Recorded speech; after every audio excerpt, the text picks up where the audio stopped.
Renungan kita pada pagi hari ini terdapat di dalam 1 Raja-Raja pasal 19 ayat 19 sampai 21. Beginilah firman Tuhan.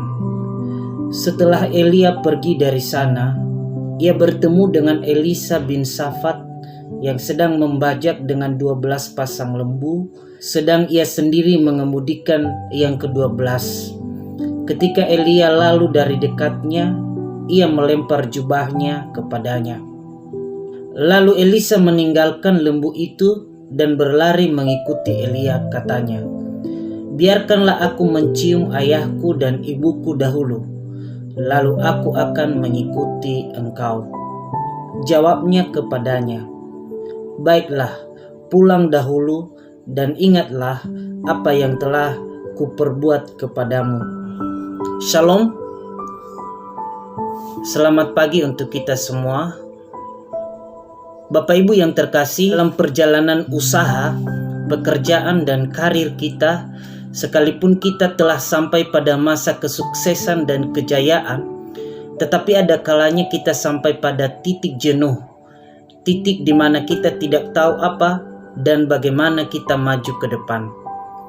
Seringkali kita merasakan kesendirian dan tidak ada yang menemani kita saat posisi itu. Mengapa?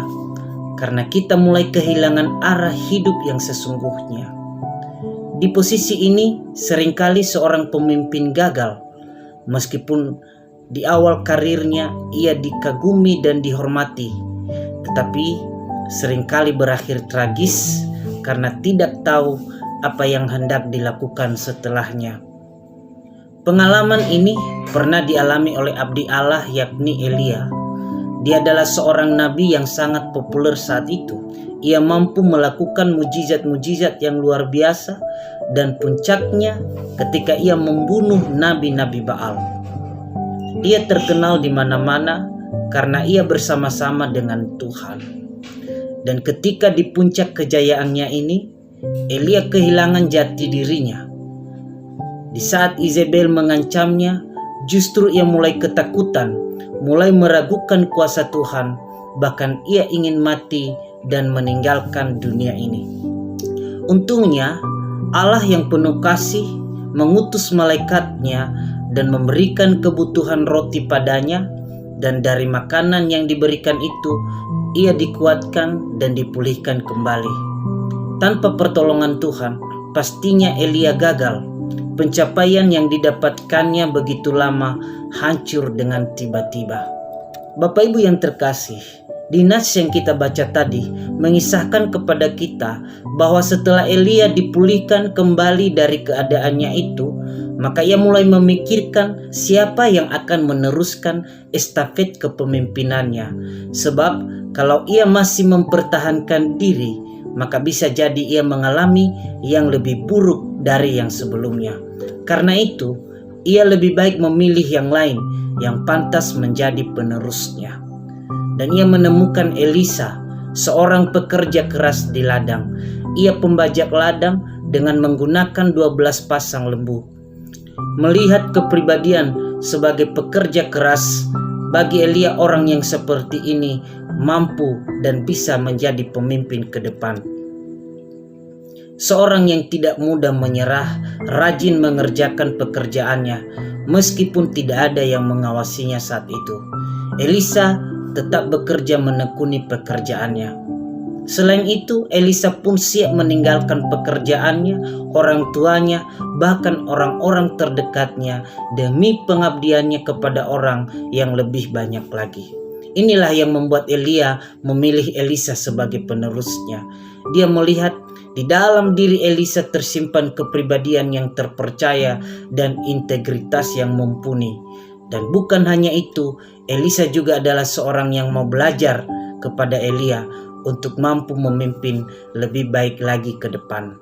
Belajar dari keadaan ini, sebuah kata bijak yang pernah saya dengar bahwa keberhasilan seorang pemimpin adalah ketika ia mampu meregenerasi pemimpin-pemimpin yang baru di masa kepemimpinannya, sehingga di saat ia mencapai titik nadir atau titik jenuh seperti ini, ia siap menyerahkan jabatannya kepada yang lebih muda dan juga yang lebih mampu.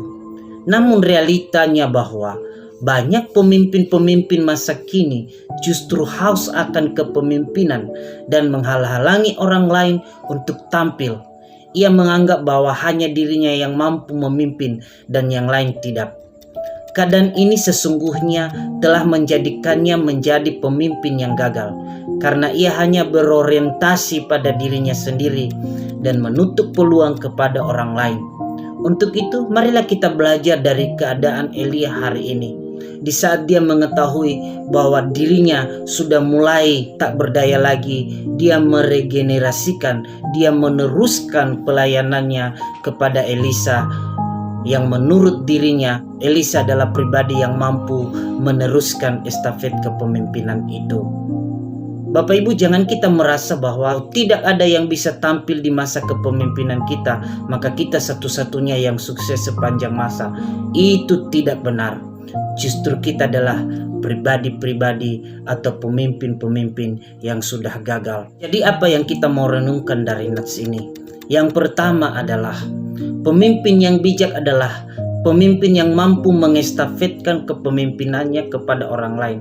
Kita harus sadar bahwa jabatan yang kita jabat tidak selamanya akan ada di tangan kita. Kita juga mesti sadar bahwa ada kalanya kita jenuh dalam menjalankan tugas itu. Maka sebelum kita dicap pemimpin yang gagal, maka secepatnya kita serahkan kepada yang lebih muda dan melihat mereka menjalankan roda kepemimpinannya sesuai kemampuan mereka masing-masing. Sesukses-suksesnya kita dalam memimpin, kita harus berjiwa besar menyerahkan kepada yang lain kepemimpinan itu, sehingga kita dianggap sebagai pemimpin yang hebat. Yang kedua Bapak Ibu, pemimpin yang hebat adalah dia yang memiliki integritas diri. Menjadi pemimpin bukan hanya sekedar nama, tetapi pengabdian. Oleh karena pengabdian, maka kita mesti memiliki integritas sebagai seorang pekerja keras, seorang yang bekerja saat tidak diawasi. Jangan hanya bekerja lebih baik di saat ada pengawas kita, namun ketika tidak diawasi, kita melakukan hal-hal yang tidak benar. Pemimpin yang hebat adalah dia yang tidak mudah menyerah dalam setiap keadaan. Ia menjadikan tantangan sebagai peluang untuk mencapai keberhasilannya.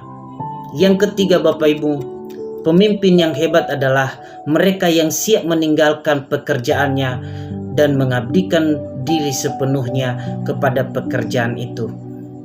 Oleh karena menjadi pemimpin adalah pengabdian, maka kita harus siap kehilangan orang-orang yang kita cintai. Kita harus terpisahkan dengan mereka karena ada kerja yang lebih besar, yakni menolong orang lain. Keluarga kadangkala menjadi penghalang bagi kita untuk mengabdi kepada Tuhan, untuk mengabdi dalam pelayanan Tuhan. Tetapi Bapak Ibu, pada prinsipnya adalah keluarga justru menjadi pendukung kita untuk mencapai kesuksesan dan kejayaan kita. Oleh sebab itu, pilihlah dahulu melayani Tuhan, maka Tuhan akan punya cara untuk menyatukan Anda dengan keluarga Anda. Yang terakhir Bapak Ibu, bahwa pemimpin yang hebat adalah dia yang mau belajar. Kalau kita ingin menjadi hebat, maka teruslah belajar, belajar, dan belajar. Jangan cepat puas dengan apa yang Anda telah dapatkan hari ini, tetapi benahi diri terus-menerus hingga akhirnya engkau menjadi apa yang diinginkan Tuhan dan diinginkan oleh sesama. Long life education, bahwa pendidikan itu seumur hidup. Kita belajar terus-menerus dan belajar kepada orang yang lebih tua daripada kita, orang yang lebih dahulu daripada kita, sehingga dari pembelajaran itu kita menjadi pemimpin-pemimpin yang lebih baik lagi.